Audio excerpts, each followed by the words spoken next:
जगा दिए मेरे को, क्या बात है, क्या आपत्ति पड़ी? अरे भैया मैं तो 4 बजे, 4 नहीं बज रहे, तुम्हारे घर में क्या हो रहा पता है? इंद्र अत्याचार कर रहा है, जाओ जाके देखो। गौतम ऋषि ने कहे कि माँ मेरा नियम है, बिना स्नान किए हम नहीं लौट सकते। तो गंगा मैया ने कही कि तो फिर पीछे मुड़ो, मैं एक धारा दे रही हूँ। और जैसे एक धारा गंगा मैया दी, गौतम ऋषि स्नान करे, और स्नान करके जैसे अपने आश्रम पहुँचते हैं, आवाज देते हैं, भागवती किवाड़ी खोलो, भागवती किवाड़ी खोलो। अब जगी थोड़ा अहिल्या, देखी कि हमारे बगल में, तो सोची मेरे पति लेटे हैं, तो वही का रूप लेके आए इंद्र। देखो इंद्र भी अत्याचार किया, दुराचार किया, और इंद्र का पुत्र जयंत भी अत्याचार किया। दोनों बाप बेटे ऐसे हैं। जयंत भी माता जानकी के स्तर पे चोट मारा, वो भी अपराधी कि नहीं है, और इंद्र भी अपराधी है। दोनों को सजा मिली है। जयंत कागा बन के आया था, काया पलट के आया था। जयंत को कौवा पलट काया पलटने की विद्या प्राप्त थी, कौवा बन के आ गया था। तो भगवान एक आंख फोड़ दिए, अपराध किया ना, दंड दिए, और ये भी अपराधी है, जिसको गौतम ऋषि श्राप देंगे। तो फिर से आवाज, अरे किवाड़ी क्यों नहीं खोलती? तुरंत उठी, और जैसे किवाड़ी खोली, गौतम ऋषि के क्या बात है, क्यों नहीं सुनी? किवाड़ी खोलने, तेरे दिल पत्थर हो गया था, जा तू पत्थर हो जाए। इतना श्राप देते ही इतने में इंद्र भागा बिल्ली सर के, रुक तू कहाँ जा रहा है? स्वर्ग में इतनी अप्सराएं हैं, ऐश्वर्य इतना भोग है, तेरे पेट नहीं भरा स्वर्ग में, यहाँ तूने ऐसा पापाचार करने आया, अधर्म करने आया। मैं तुझको श्राप देता हूँ, तेरे पूरे शरीर में भग ही भग हो जाए।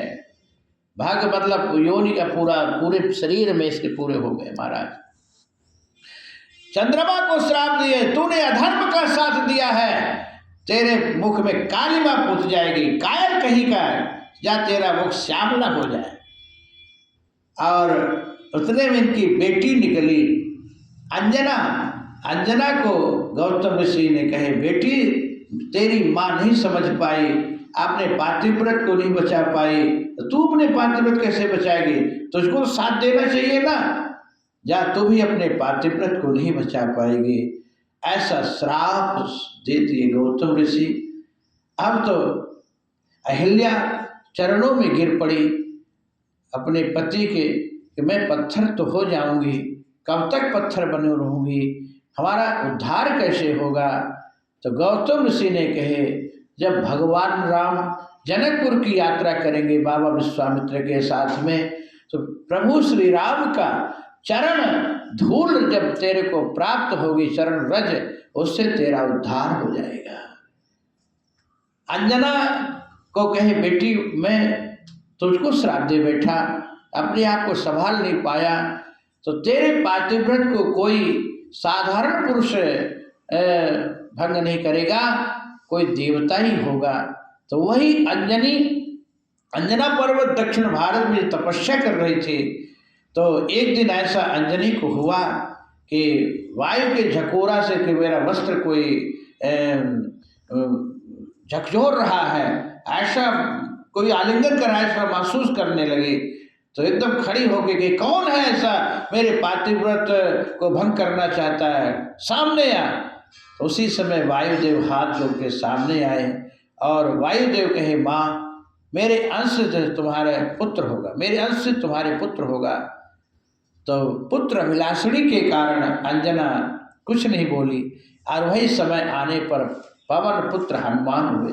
बोले पवन पुत्र हनुमान जी महाराज की, पवन सुत हनुमान हुए। और इंद्र कहा कि महाराज मेरे पूरे शरीर में भग ही भग हो जाएगा, तो मेरा उद्धार कैसे होगा? तो महाराज गौतम ऋषि कहे, जब राम जी जनकपुर में घोड़े पे सवार होकर दूल्हे के रूप में तू देखेगा राम को, तो ये पूरे भग ही नेत्र के रूप में परिणत हो जाएगा। तो बाबा गोस्वामी तुलसीदास जी कहते हैं कि राम के विवाह का सब आनंद ले रहे हैं, भगवान शिव अति पंच नयन तस लागे, 15 नेत्रों से दर्शन कर रहे हैं, कोई डेढ़ लोचन से, कोई कैसे भी, लेकिन आज पुरंदर सब को नहीं। पुरंदर इंद्र का नाम पुरंदर था। बोले इंद्र तो 1000 नेत्रों से भगवान के दूल्हे के रूप में निरख रहा, दर्शन कर रहा है। और चंद्रमा कहा मेरा कैसे कायरता समाप्त होगा। बोले जब भगवान राम अपनी पत्नी सीता का मुख की तुलना तुमसे करेंगे, उसी समय तेरी कायरता समाप्त हो जाएगी, तेरे श्यामलता समाप्त हो जाएगी। ऐसा गौतम ऋषि श्राप दे करके अपने आश्रम से नासिक, जहाँ गोदावरी नदी है, वहाँ जाके तपस्या करने लगे। बोलो राधे राधे। तो